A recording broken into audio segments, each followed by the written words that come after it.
Sarah is well known as the divorce coach, helping people through the heartbreak and conflict of that awful scenario and helping people build their confidence. She consults with government on legislation. She's a best-selling author, and we're also so fortunate to have her as our patron.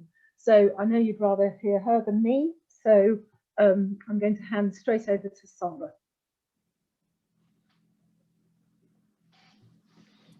Hi everybody, thank you so much Alison, and thank you to everyone who's here. It's so great to see so many familiar faces. Lovely to see all you guys. Abby, you're doing an awesome job with your hosting. Well done you. And it's just great to see everybody here. You know, it's nice to see that everyone's coming out in support of such an important day. Thanks for the intro, Alison. That's very sweet of you. In fact, yeah, I do want to say a big shout out to everybody who works at Dash, because you know, the women that run, yeah, Alison obviously heading up the team, but everybody that works there, you know, Muna, she does a great job. Claire, who I know has got COVID sadly at the moment, mwah, big shout out to you, Claire, because you are awesome. And the whole team, you know, I've had the pleasure of being the patron now for a while. I've got to know some of the women there. They truly are shining examples of what strong, empowering, inspiring women are all about. I think you can always spot a strong woman by the fact that not necessarily the person that talks the loudest or speaks out the most. In fact, sometimes it's the ones behind the scenes that are reaching out and helping people up, and also, you know, cheering them on from the sidelines and celebrating the successes just as much as being there when the tough times are there. And the Dash team absolutely do that every single day, making a massive difference to so many people who desperately need it. So well done, you guys. It's an absolute pleasure to be part of your team. So International Women's Day means so much to so many people. You know, it means female empowerment. For some of us, it's about equality and women's rights. For some, it's injustice in the workplace. For some, it's, you know, domestic abuse, which the rates now are obviously soaring even more due to the pandemic, which is really tough to see. So on a day like International Women's Day, this really is a chance to recognise the women in your life that have been there, that have supported you, that have been there for you, not only celebrating the good times, but also there to give you a hug, virtual maybe at the moment, but the ones that have really been there. So it's a great chance to reach out, just to let them know on International Women's Day, you know, that, you know, you're thinking of them, that you care about them. So, you know, I suggest that we all have a think about who we're going to reach out to over the next few days to say, just thanks for being there. You know, I care about you. Thanks for being part of my team. Because as women, we are stronger together. You know, we are stronger if we stand together. We are more empowered if we stand up together. So reaching out and just letting people know that you're there is absolutely a wonderful thing to do, and it will give everybody a little boost. Now, I agree that the Choose to Challenge theme is awesome. You know, standing up, it encourages us all to stand up and speak out and let our voices be heard. But I know for many, many people that isn't just as easy as it could be. You know, for lots of reasons. Maybe you were told when you were younger that you're just not good enough. Maybe that's something you learn from experience. So you don't believe that your voice is worthy of being heard. Maybe your self-esteem or self-confidence is just really low. Or maybe you don't think you're clever enough or bright enough. Maybe you weren't highly academic at school. Maybe you were bottom of the class like me a lot of the time. Maybe you don't think that your one voice is going to make a difference, or that you don't have enough resources or money maybe to make a difference. Maybe you're just not sure that anyone would want to listen to anything you've got to say. Or maybe you've been betrayed or hurt in the past for actually voicing what you thought and then not being heard or listened to. I know that the pandemic right now is very draining for a lot of us. So maybe you just are too tired. Maybe you're like, I'm exhausted. I just don't have the energy. You know, it's easier to sit back and accept the status quo rather than challenge it. Or maybe you're worried about the consequences of standing out, because for some people, that's a really real thing. Maybe there are consequences, maybe not just for you, but maybe it will impact people that you love.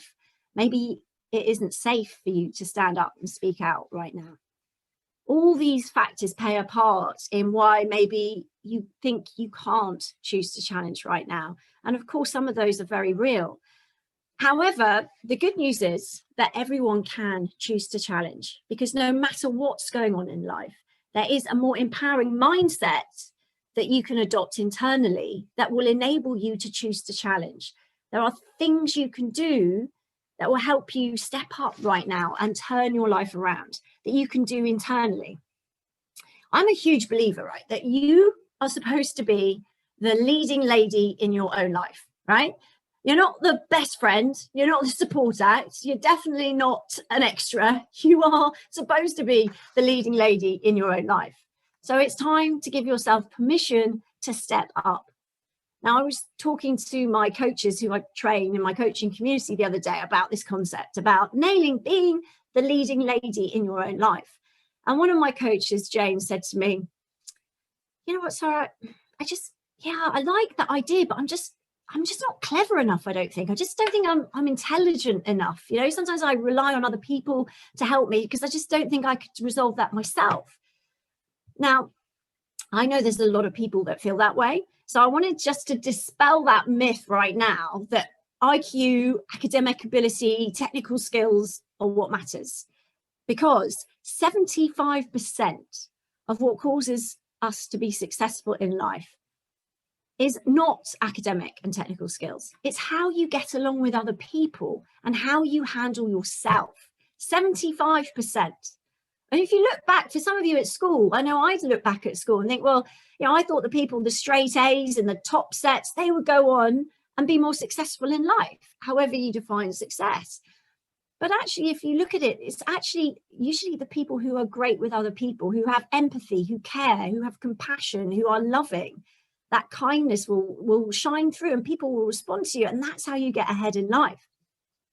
Another client of mine, Rebecca, she said to me, you know, I'd really like to be happy, but, you know, I'm so strapped for cash right now. So I just don't think I can be happy without any resources. So let me just dispel that one for you right now too, because a recent positive psychology survey, some research was done, showed that only 10%, okay, small amount of your future happiness is dependent on external factors. So material possessions or money, okay, only 10%. 90% of your future happiness is determined by how you process the world and the life you find yourself in. So how you process it. So are you a glass half empty kind of person? Or are you a glass half full kind of person? Because this will really determine how you feel, how happy you are. And they did some research looking at children in the poorest countries, sitting by the side of the road, kids just playing in the dirt. Some of them were so happy, but some of them were sad. So it's not the circumstance that you find yourself in, it's how you process and interpret that will make you feel a certain way. The same if you think about it from people who've got loads of money. Now we look at them, we think, well, you should be really happy. You've got all this cash, you've got this massive house, what a lovely lifestyle you have. But we all know wealthy people that are happy and are grateful because of the luxuries and options that it gives. But we all see, if we don't know, but we might see on television people that really are sad, who have all that money, who are anxious, who are worried. So it really is true that 90% is how we process the world. So, you know, we are all in charge of how we feel.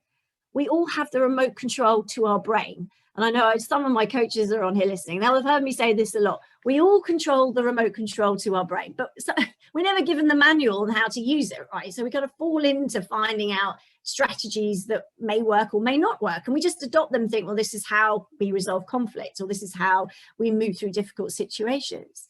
But actually, if you knew that you could change how you feel, how would that change how you live your life?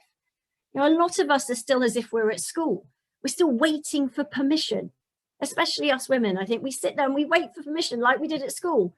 Don't get out of your seat till the teacher says, don't go to break till the bell rings. Don't wait for headmistress or headmaster to sign your permission slip. Oh, so we come out into the world going, right, well, I'm waiting for someone to tell me it's okay to start living my life. But we only live once, right? You only live once. So the important thing is that we step up. Now, some of you might be thinking, and I've heard this from clients, you know, maybe I'm just a bit old now, maybe it's a bit too late. It's never too late to turn your life around. It's never too late to start feeling good. So how do you do it? So how do you turn your life around and internally choose to challenge yourself? Well, you can start by taking your control back, okay? Instead of giving your power away by waiting for permission, you can take it back. You can stop tolerating bad behavior. Now, bad behavior could be a lot of different things, right? But if people are treating you badly and you're allowing it, then obviously that's something that you can control. So what I want you to think about is redefining your boundaries around you. If you think of your boundaries as, let's say, like a brick wall that surrounds you, okay, made up of individual bricks, and that represents what is acceptable behavior. So you go into a relationship with a partner or family member or a friend with your boundaries up here. But every time somebody treats you badly, imagine a brick is removed from that wall. And if you don't say, whoa, hold your horses, no, stop, that's not acceptable, then that becomes the new norm. And then something else. So bricks disappear. So you end up with a wall with lots of holes in that is slowly disintegrating, but it's slow and corrosive. Because if they came in on day one and bulldozed it down and went, there you go, you'd be like, sling your hook, I don't want to be involved. But because it's gradual, maybe we don't see it. But now's the time to step up and choose to challenge yourself to reset those boundaries, having a think about what is acceptable behavior and what you won't tolerate anymore. Another great way to take your control back is to really have a detox of your life. So it's spring, beginning of March, which is awesome time for a spring clean.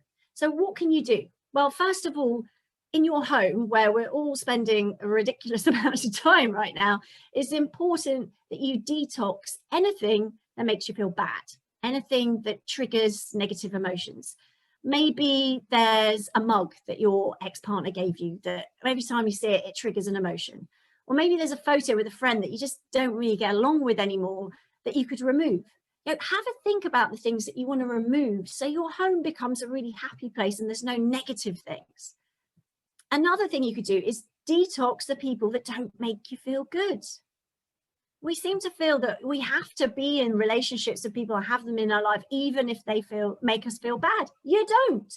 Now, obviously, if it's someone you're related to, if it's someone you have to work with, then that can be hard. But you can manage that time with that person. Stop sharing too much personal information and consciously take a step back from engaging and reduce the amount of time you spend with them.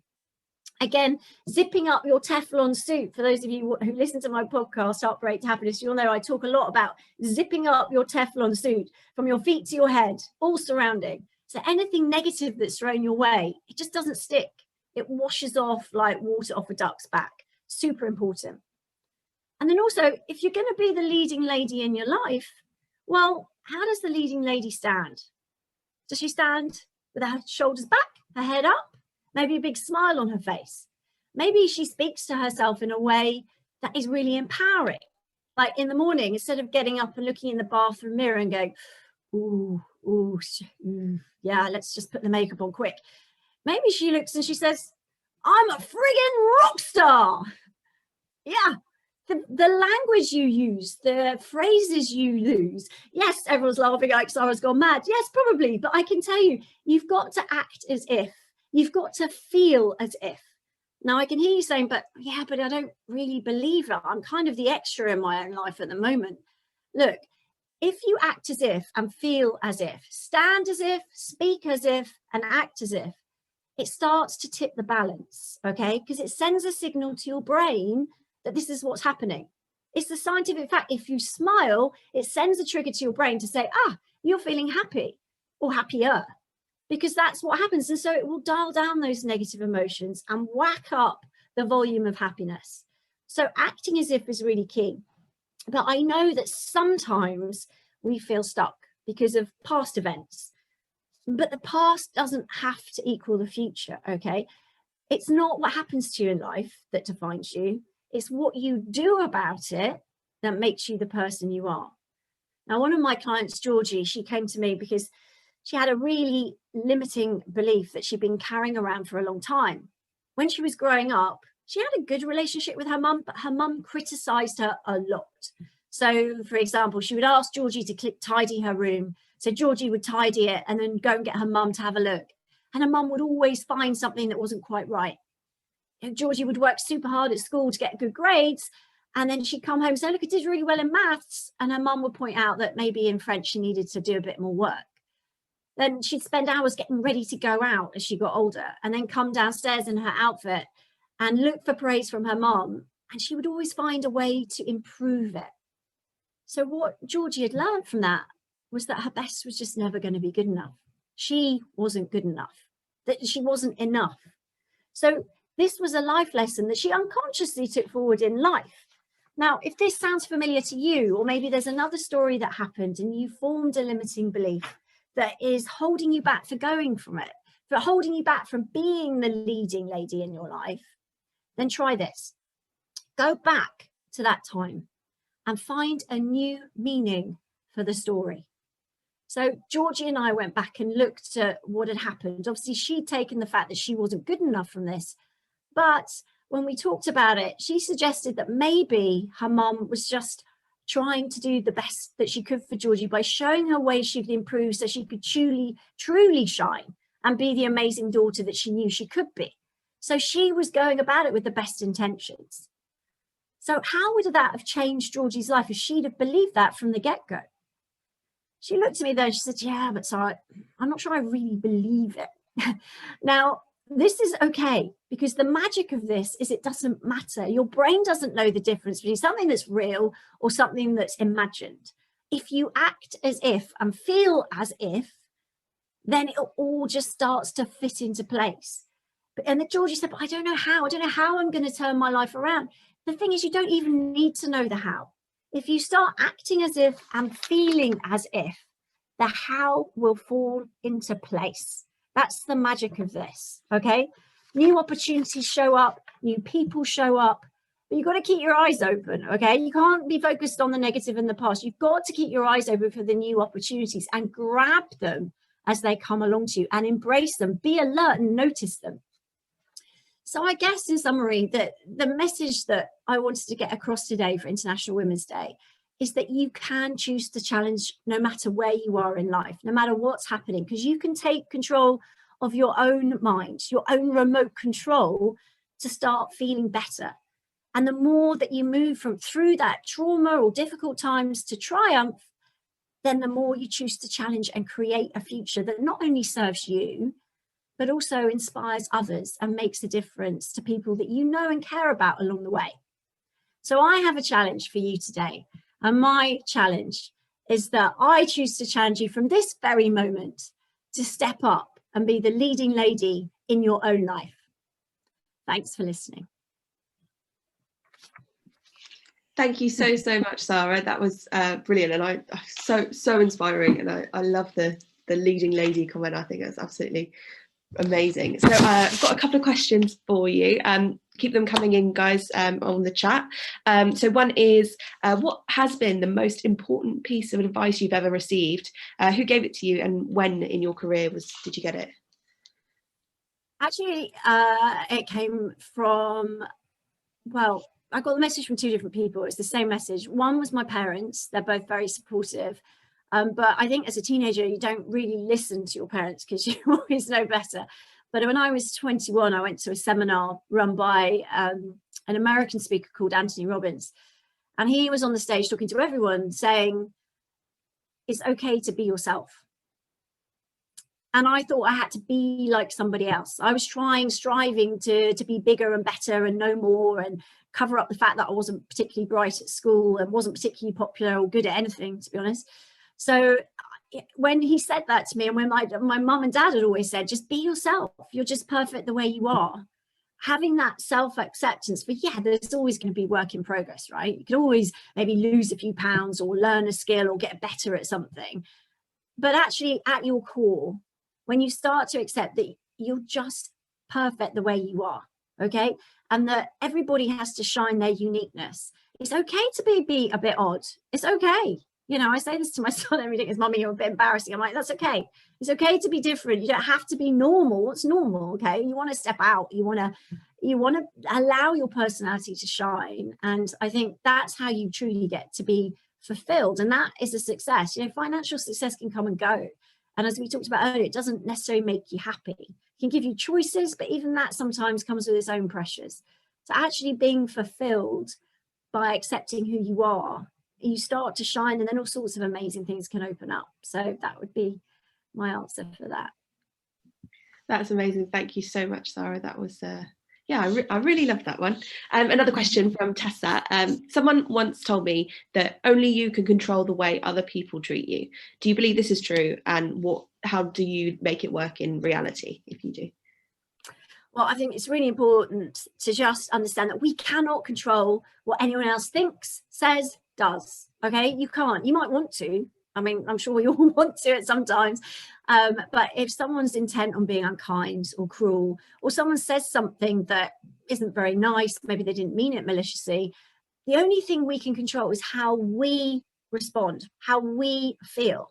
Now, a lot of us are trained to say, well, he's done this, she's done that, so therefore I'm angry, or therefore I'm upset, therefore I'm devastated, therefore I can't get out of bed today, I'm just going to stay here and eat crisps. Or maybe that's just me, but that's, you know, some people like get paralyzed by those things because we're thinking someone's done this to me, therefore this is how I'm supposed to feel.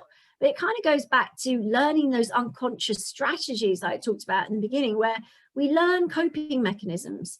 But it's probably from watching people that we know, either doing the same as our parents or doing the opposite because we don't want to be like them. But the key people who've influenced in our lives, we pick up that from them. The truth is, you control what goes on up here. Initially, you might think, oh, that really hurt.